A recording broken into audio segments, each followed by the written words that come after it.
అండి. రైతులకి మొక్కజొన్నలో ప్రధాన సమస్య పురుగు. ఈ పురుగు అనేది చాలా రైతులకు నష్టం చేకూరుస్తూ ఉంటుంది. దానికోసమై మార్కెట్లో దొరకటువంటి చాలా మందులను రైతు తీసుకురావడం జరుగుతూ ఉంటుంది. ఆ మందులు పిచికారీ చేయడం వల్ల చాలా ఎలాంటి పని ఉండదు. కాబట్టి రైతులకి దిగుబడి తగ్గుతూ ఉంటుంది. దానికోసమై విక్టర్ కంపెనీ వారి యువ గ్రాన్యువల్స్ గనక మీరు ఎంచుకున్నట్లయితే మొక్కజొన్నలో కత్తెర పురుగు ఉధృతి చాలా వరకు తగ్గిపోతూ ఉంటుంది.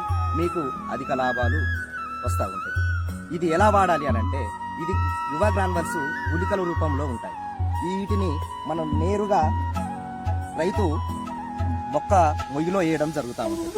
దీన్ని వేయడం వల్ల మొక్కలో ఉన్నటువంటి తేమతోటి ఇది ద్రవంగా మారుతుంది. ఈ ద్రవం 24 గంటల్లో పురుగు మీద అటాక్ చేసేసి దానికి పెరాలసిస్ తెప్పించేసి పురుగును అంతం చేస్తూ ఉంటుంది. అంతేకాకుండా ఈ ద్రవం నేరుగా మొక్క వేరులోకి వెళ్ళేసి మొక్క భూమిలో ఉన్నటువంటి భూసారాన్ని బయటికి తీసుకొచ్చి మొక్కకి అందియడం వల్ల మొక్కకి సారవంతమైనటువంటి గ్రీనిష్ రావడం కానీ, దుడ్డు రావడం కానీ, చేను హైట్ పెరగడం కానీ లాంటి చాలా దీనికి అందిస్తూ ఉంటుంది. అందుకోసం రైతులు యువ గ్రాన్యువల్స్ గనక వాడినట్లయ్యేది ఉంటే మీరు అధిక లాభాలు పొందుతారని ఆశిస్తాం.